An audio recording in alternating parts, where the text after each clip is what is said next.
EMS TV आपका भरोसेमंद news network. यहाँ आपको मिलेगी हर बड़ी खबर हिंदी के साथ साथ अब इंग्लिश में भी। नेशनल, इंटरनेशनल और मध्य प्रदेश की हर बड़ी खबर लाइक करें, सब्सक्राइब करें और ज्यादा से ज्यादा शेयर करें और बने रहें हर बड़ी खबर के साथ।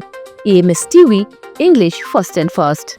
नमस्कार, आप देख रहे हैं EMS टीवी और मैं हूं आपके साथ कंचन। आई नजर डालते हैं बालाघाट की कुछ खास खबरों पर। सबसे पहले बात करते हैं आज की न्यूज हेडलाइंस की। बजट के सत्ताधारी नेताओं ने की सराहना तो विपक्षी नेताओं ने बताया लोक लुभावना।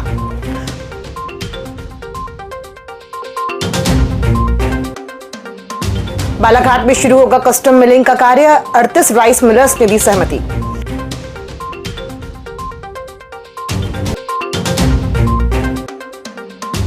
और पुलिस का ऑपरेशन शिकंजा, क्राइम सर्जरी से 68 बदमाश हिरासत में।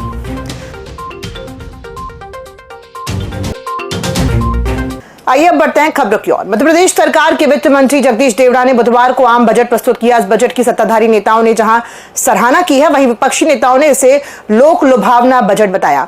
जिला कांग्रेस कमेटी अध्यक्ष और बैहर विधायक संजय उइके ने इसे जन विरोधी और दिशाहीन बजट बताया। प्रदेश की जनता को इस बजट से काफी उम्मीदें थी, लेकिन सरकार ने एक बार फिर खोखली घोषणाओं का पुलिंदा परोस दिया। बालाघाट विधायक अनुभव मुंजारे ने इस बजट को जनता के साथ छलावा बताया है। पूर्व नगर पालिका अध्यक्ष अनिल दुवारे ने इस बजट चहुमुखी विकास का बजट बताया है। बजट में किसानों, व्यापारियों, बेरोजगारों सहित सभी वर्गों का ध्यान रखा गया है। ये बढ़िया चहुमुखी विकास का बजट है। किसानों के लिए, व्यापारियों के लिए और बेरोजगारों के लिए रोजगार उन्मुखी बजट है। इसमें नगरीय निकाय को भी पैसा दिया गया है कि आने वाले समय में निकाय अपने नगरीय क्षेत्र को सुसज्जित करने के लिए। आज मध्य प्रदेश सरकार का बजट आया है। सरकार बजट का आकार बढ़ाकर अपना ढोल पीट रही है, लेकिन सच्चाई यह है कि प्रदेश की आर्थिक सांस छोटी होती जा रही है।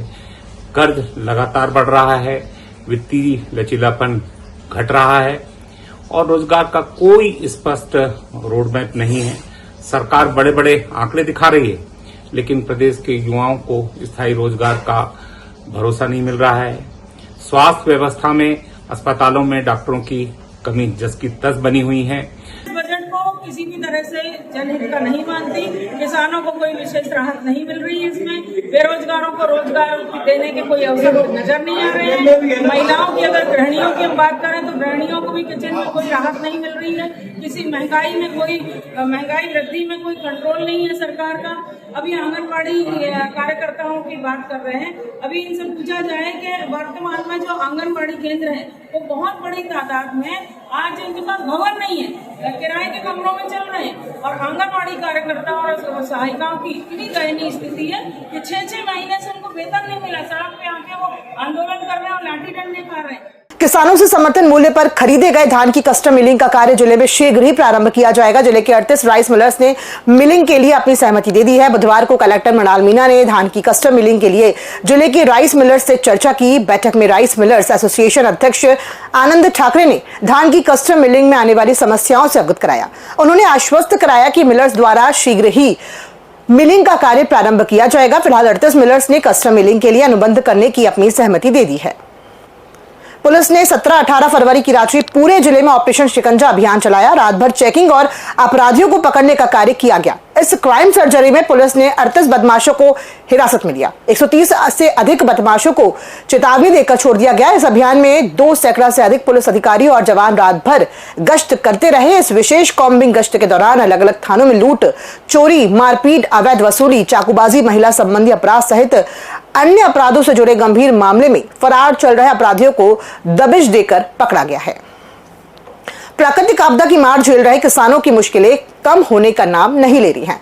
जनपद पंचायत अध्यक्ष लांजी के ग्राम पंचायत मोहझरी के किसान मंगलवार को कलेक्टर पहुंचा और प्रशासन से मदद की गुहार लगाई। किसानों का कहना है कि उन्होंने कर्ज लेकर फसल बोई थी, लेकिन अतिवृष्टि और कीट प्रकोप के कारण पूरी फसल बर्बाद हो गई। फसल नुकसान के बाद अब परिवार के भरण पोषण का संकट खड़ा हो गया है। पीड़ित किसानों ने आरोप लगाया कि सेवा सहकारी समिति द्वारा उन पर ऋण वसूली का दबाव बनाया जा रहा है और जबरन कर्ज चुकाने के लिए कहा जा रहा है, जबकि कृषि और राजस्व विभाग द्वारा फसल क्षति का आकलन कर प्रकरण शासन को भेजा जा चुका है। अभी जो खरीफ के फसल के दौरान जो अतिवृष्टि हुई थी तो हमारे यहाँ के किसानों का बहुत ज़्यादा नुकसान हुआ था। उस नुकसान के तहत जो राजस्व विभाग ने जो सर्वे किया था वो सर्वे में उतना अच्छे से सर्वे नहीं कर पाए। एक्चुअली हुआ लगभग आधे लोगों का है, लेकिन डबल लोगों का सर्वे करके वो सब चढ़ा दिया गया है। उसकी वजह से हुआ यह है कि सोसाइटी में धान तो जिनका नुकसान हुआ था वो लोग नहीं दे पाए, और जिनका नाम चढ़ गया है उनने धान अच्छे से अपना दे दिए, पूरा दिए हैं। अब उससे हुआ क्या कि हमने जो कर्ज लिया था वो कर्ज के लिए सोसाइटी हमें परेशान कर रही है। अब कि कर्ज बटाओ, अब हमारा धान नहीं हुआ तो हम कर्ज कहाँ से बटाएंगे। तो हमारा माननीय कलेक्टर महोदय से यही निवेदन था कि हमारा जो भी क्षतिपूर्ति हुआ है उसे माफ़ करके हमें सोसाइटी से इस संबंध में राहत दी जाए। पूज्य सिंधी पंचायत समिति बालाघाट के अध्यक्ष पद के लिए 24 फरवरी को मतदान कराया जाना है। चुनाव को लेकर 16 फरवरी से नामांकन फॉर्म प्राप्त करने की प्रक्रिया प्रारंभ हुई। वह 18 फरवरी बुधवार को नामांकन जमा करने की अंतिम तिथि दोपहर 3 बजे तक थी। अध्यक्ष पद के लिए 3 अभ्यर्थियों ने नामांकन जमा किया है। इसमें गोपाल दास आडवाणी, अमरलाल मंगलानी, निरंकारी व सुरेश चंद्र रंगलानी शामिल है। इस संबंध में निर्वाचन अधिकारी रमेश रंगलानी ने बताया कि नामांकन पत्र की जांच 19 फरवरी को 11 बजे से 1 बजे तक की जाएगी व नाम वापसी की तिथि 20 फरवरी को 11 से दोपहर 3 बजे तक निर्धारित की गई है। 24 फरवरी को स्थानीय सिंधु भवन में सुबह 9 बजे से शाम 5 बजे तक मतदान किया जाएगा। तत्पश्चात मतगणना कर परिणामों की घोषणा की जाएगी। देखिए, ये प्रक्रिया 16 तारीख से प्रारंभ हुई है और वैसे तो हर 3 वर्ष में निर्वाचन की तिथि आती है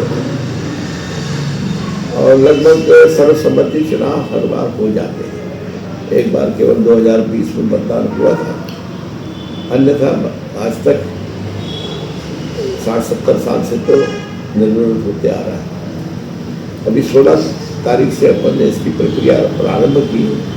फॉर्म इशू 16 को हुए और 17 और 18 प्रारंभ होने की तारीख और 19 तारीख को फॉर्म की जांच होगी। 19 तारीख को जांच के बाद 20 तारीख को दिन भर करीबन 11 बजे से लेकर 3 बजे तक यदि किसी को चुनाव नहीं लड़ना है तो वो वापसी ले सकता है। लांजी क्षेत्र के ग्राम सिंगोला व देवलगांव के किसानों ने रबी फसल के लिए टेल तक पानी मिलने की मांग को लेकर कलेक्टर पहुंचकर कलेक्टर को ज्ञापन सौंपा है। इस दौरान किसानों ने कहा कि सिंचाई विभाग द्वारा रबी फसल के लिए नहर से पानी नहीं दिया जा रहा है, जिससे फसलें प्रभावित हो रही हैं। उन्होंने कहा कि पूर्व में 11 फरवरी को कलेक्टर व सिंचाई विभाग के अधिकारी को सिंगोला में रबी फसल के लिए अभी तक पानी नहीं दिए जाने पर पानी प्रदाय किए जाने की गुहार लगाई थी, लेकिन मांगों पर कोई अमल नहीं किया गया। सिंगोला देवलगांव के किसानों को पूर्व में रोटेशन पद्धति से हमेशा पानी मिलता था। जो सिंगोला माइनर में जो रबी धान के लिए जो सेक्शन हुआ है उसका पानी आज तक के नहीं पहुंचा। किसानों ने खाद तो डाल दिए हैं कहीं कहीं, लेकिन पानी अभी तक के नहीं पहुंचा है। हमारी मांग है कि हमको पानी दिया जाए, वरना किसान तबाह हो जाएंगे। पानी कहाँ से आता है? पानी आता है पुजारी टोला बांध से। तो पानी की क्या व्यवस्था है, कैसे आता है? नहर के माध्यम नहर के माध्यम से। तो नहर की क्या हालत है? नहर की हालत अच्छी है, कर्मचारी ही ध्यान देते नहीं, हमारे गांव तक के पानी पहुंचते नहीं, बाकी गांव में पानी मिल रहा है। कितने किसानों ने रबी मतलब? पूरे गांव है हमारा। कलेक्टर बालाघाट के निर्देशन पर जिला कमांडेंट के आदेश अनुसार आज आपदा प्रबंधन की टीम द्वारा लामता तहसील परिसर में आपदा प्रबंधन विषय पर एक महत्वपूर्ण कार्यशाला का आयोजन किया गया, जिसमें राजस्व विभाग, महिला बाल विकास विभाग के आंगनबाड़ी कार्यकर्ता, आशा कार्यकर्ता और स्थानीय नागरिकों ने सहभागिता की। कार्यशाला का मुख्य उद्देश्य लोगों को विभिन्न प्राकृतिक आपदाओं के दौरान सतर्क रहने और बचाव के उपायों की जानकारी देना था। विशेषज्ञों द्वारा बाढ़, भूकंप, आगजनी, आकाशीय बिजली और सर्पदंश जैसी आपदाओं के दौरान अपनाई जाने वाली सावधानियों पर विस्तार से जानकारी दी गई। कि हमें हमारे क्षेत्र में बारिश के साथ में बिजली गिरने की भी संभावना है। आपदा के संबंध में जो विभिन्न प्रकार की समस्या उत्पन्न होती है या संकट में फंस जाते हैं, तो उसके लिए विभिन्न प्रकार की सामग्री हमको दिखाया गया और उसका प्रैक्टिकल बताया गया। क्षेत्रीय किसानों की समस्याओं और आगामी रणनीतियों को लेकर किसान कांग्रेस लालबर्रा के तत्वाधान में बुधवार 18 फरवरी को कृष्णा लॉन में एक विशाल कार्यकर्ता सम्मेलन संपन्न हुआ। इस कार्यक्रम में न केवल संगठन की मजबूती पर जोर दिया गया बल्कि नवनियुक्त पदाधिकारियों का भव्य स्वागत कर भी किया गया। कार्यक्रम की अध्यक्षता जिला पंचायत बालाघाट के अध्यक्ष सम्राट सिंह सरस्वाल ने की, जबकि मुख्य अतिथि के रूप में पूर्व विधायक अशोक सिंह सरस्वाल उपस्थित रहे। आप लोग जब तक संगठित नहीं होंगे, और जैसे मैं कई बार लोगों से सुनता हूं आप लोग बहुत अच्छे वक्ता है, मैं तो वक्ता हूं नहीं, कि रोटी को पलटा पलटा के वो करना चाहिए तो रोटी अच्छी पकती है। वैसे भी सरकार को भी पलटा के लाना चाहिए ताकि हम अपने डेवलपमेंट के बारे में, और एक नेता कब तक, तो फिर से मैं आपको बोलूंगा, आप हर पंचायत में, आप सब जवाबदार लोग हैं, हर पंचायत में अपनी टीम बनाइए और बहुत जल्दी हम सब पूरे जिले वाले एकत्रित होके बहुत बड़ा आंदोलन करें ताकि सरकार को समझ में आए कि अब हम संगठित हो चुके हैं। धन्यवाद।